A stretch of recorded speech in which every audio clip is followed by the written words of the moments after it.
Imagine a place where the sea is still radioactive and people are moving back anyway. Or a town where 74 children stood in a schoolyard for 51 minutes while a tsunami was coming, and nobody moved them. Or an island where the most densely populated place on Earth was abandoned in a single afternoon. Cups still on tables, bicycles still in the corridors, as if everyone just stopped existing at once. Japan is one of the most visited countries in the world. Tourists come for the temples, the food, the trains that run on time. But underneath all of that, there are places that tell a completely different story. This is 15 of Japan's creepiest small towns. Stay with us through number 1, because that story isn't over, and it involves something that could happen again. In a mountain village in Shikoku, there are 30 people and 350 scarecrows. The scarecrows outnumber the living. As the real residents of Nagoro died or moved away, a local woman named Tsukimi Ayano began replacing them, one by one, with life-sized dolls she sewed by hand. There are scarecrow children sitting at desks in the abandoned school, scarecrow farmers in the fields who will never come inside, scarecrow neighbors on porches watching the road. The school closed because there are no real children left. The last bus service runs twice a day. Visitors who arrive at dusk, when the light is wrong, say the first few seconds are the most unsettling, because for just a moment, the village looks full. In 2002, a coal mining island off the coast of Nagasaki closed its mine. At its peak, more than 10,000 people had lived on Ikeshima. There were schools, hospitals, department stores, everything a city needs. When the mine closed, the evacuation was orderly. Families were given notice, they packed their things, but nobody came back for the things they left behind. Vending machines still have products from 2002. Calendars in office buildings stopped in April of that year. A schedule for a community festival is still pinned to a corkboard in the community center. The event never happened. A handful of elderly residents chose to stay. As of the last count, fewer than 100 people on an island built for 10,000. The infrastructure of an entire city, maintained by almost nobody, slowly collapsing into an island that the sea will eventually take back. Underneath the quiet town of Matsushiro in Nagano Prefecture, there are 10 kilometers of tunnels. They were dug between 1944 and 1945, mostly by Korean forced laborers. Approximately 7,000 workers at the peak of construction. The purpose? To move the entire Japanese imperial government underground. The emperor, the military command, all of it.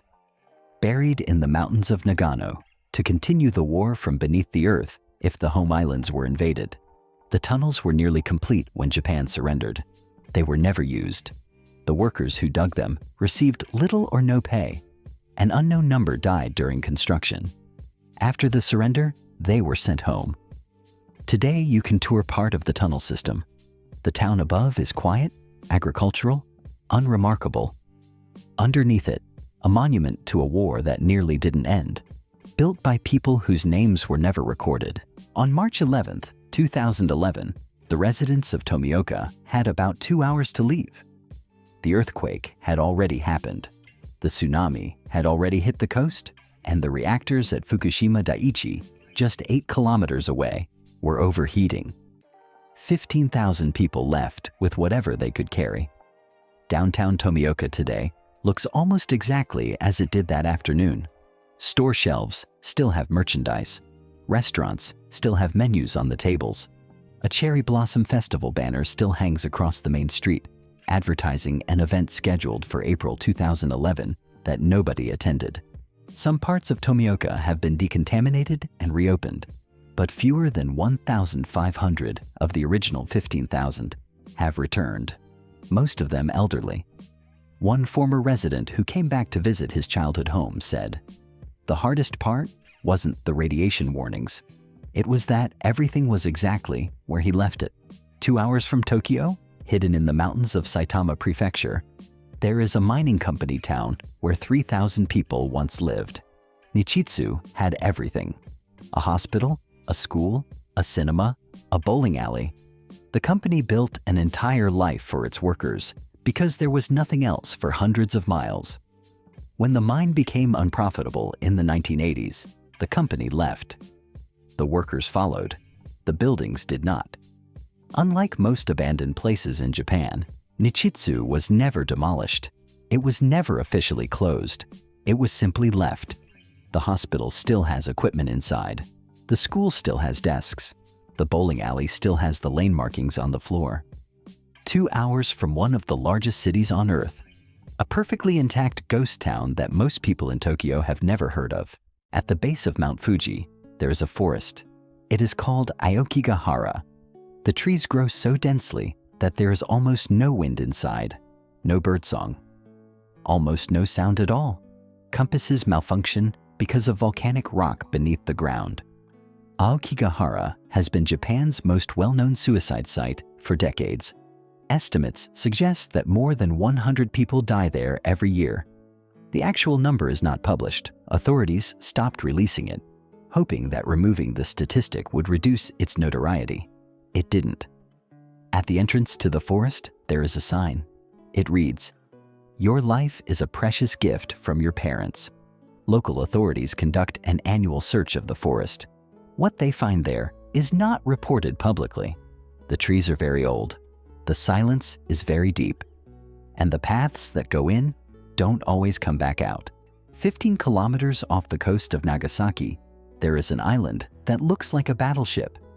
At its peak in 1959, Hashima Island held 5,259 people on 6.3 hectares of land, the most densely populated place on Earth ever. Mitsubishi owned the island. Mitsubishi owned everything on it: the apartments, the school, the hospital. Miners worked in tunnels a kilometer below the ocean floor in 95% humidity and 30-degree heat, in shifts that during the war lasted 12 hours. During World War II, thousands of Korean and Chinese forced laborers were brought to Hashima. They couldn't leave. The ocean surrounded them. Some tried to swim to the mainland. They didn't make it. When the mine closed in April 1974, the entire island was evacuated in weeks. Cups left on tables, bicycles left in corridors, a school calendar still open to April 1974. The island was closed to visitors for 35 years. In 2015, it was designated a UNESCO World Heritage Site. South Korea objected. Japan had agreed, as part of the UNESCO application, to acknowledge the forced labor that happened here. The memorial exhibit that was installed described the Korean workers as having been brought to work. Survivors called it a lie. The island is photogenic. The history is not. In the 1950s, the cats of Minamata began throwing themselves into the sea. Fishermen watched it happen and didn't understand. Then the birds started falling from the sky mid-flight. Then the fishermen's hands stopped working. Then their children were born with damage that nobody had a name for yet. The Chiso Corporation chemical plant had been discharging methyl mercury into Minamata Bay since 1932. The mercury accumulated in the fish. The fishing community ate the fish. The disease killed approximately 2,000 people, left tens of thousands permanently disabled. Chiso's own doctors identified the contamination by 1959. The company continued discharging mercury into the bay. The government was slow to intervene because Chiso was economically important to the region. The last officially recognized victim received compensation in 2010. Thousands of others are still fighting for recognition. Chiso Corporation still exists, reorganized under a different name. The bay has been cleaned. The memorial on the waterfront is beautiful, and the company that caused it is still in business. On this small island in Ishinomaki Bay, the cats outnumber the humans. Fewer than 100 permanent residents, approximately 200 cats. The cats are not pets, they are residents. They have been residents since the fishermen who settled here decided that the cat's behavior predicted fish movement and weather. A shrine was built to a cat that died. The cats became sacred. Feeding them became community practice. The The 2011 tsunami damaged the island. The population, already elderly, shrank further. But the cats stayed. And the volunteers who came to help with reconstruction, many of them came because of the cats. The island is still here. The humans are outnumbered, and they seem fine with that. In 2007, the city of Yubari in Hokkaido became the first Japanese municipality to declare bankruptcy. At its peak, 120,000 people had lived here. The coal mines that built Yubari closed in the 1990s. The city tried to reinvent itself. A ski resort, a theme park, a film festival. It borrowed money it couldn't repay.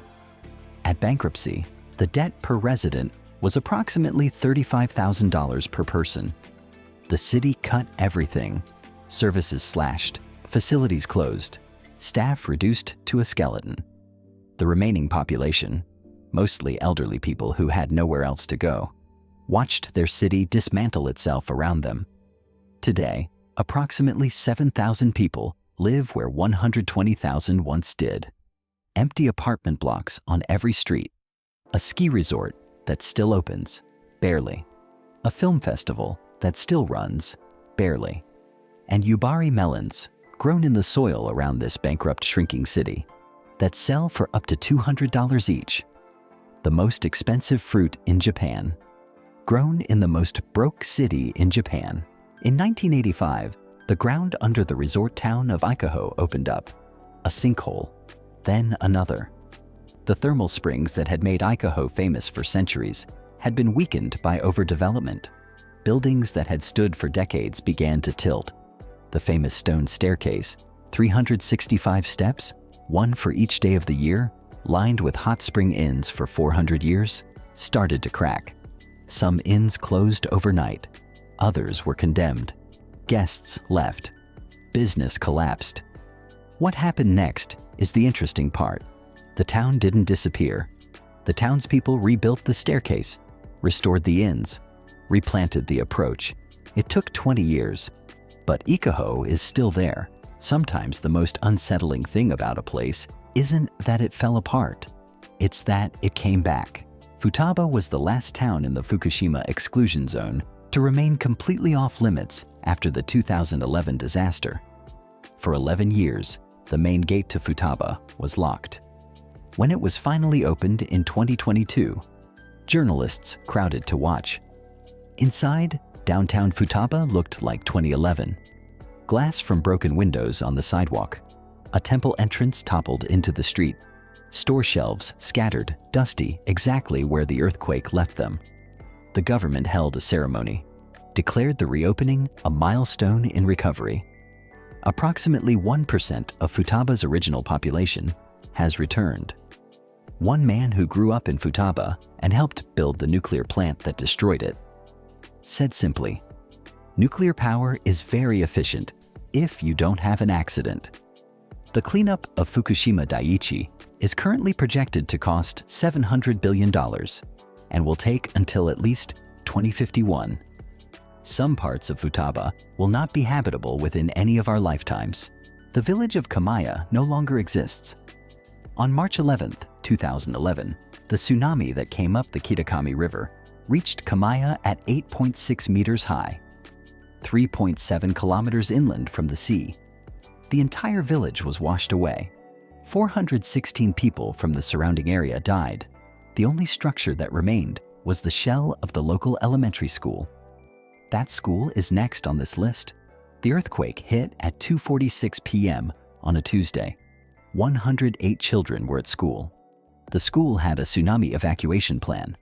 The plan said, "Go to the gymnasium." The gymnasium was at sea level. Teachers gathered the children in the schoolyard. For 51 minutes, they waited. Parents arrived to take their children. One mother, who came to collect her child, was convinced by the teachers to stay at the school. It was safer, they said. She sent her husband a message at 3:29. "I am at the school with our child." Both she and her child died 12 minutes later. During those 51 minutes, the children could see the hill behind the school. Some of them asked to go there.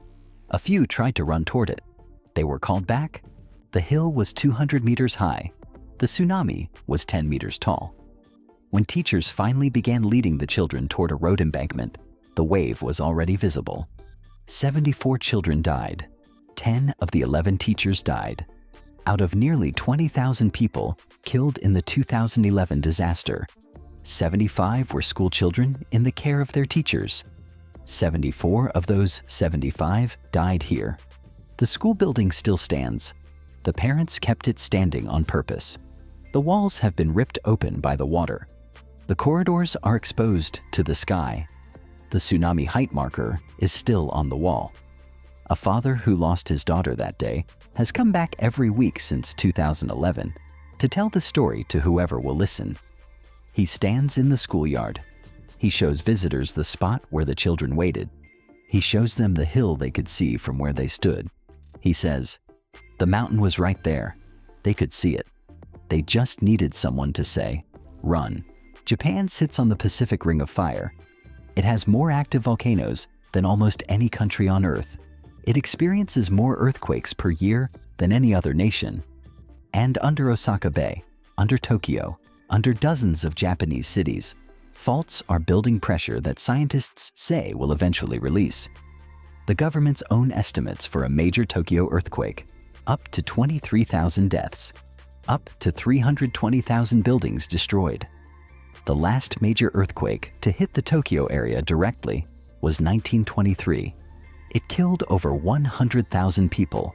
That was 100 years ago. The question Japanese seismologists ask, not if, when. The towns that will one day be on a list like this one already exist. People live in them right now, going to school, going to work, not thinking about it. Most days, that's the right choice. Someday, it won't be. Japan is one of the most beautiful countries on Earth. These 15 places don't change that. They just remind you what's underneath.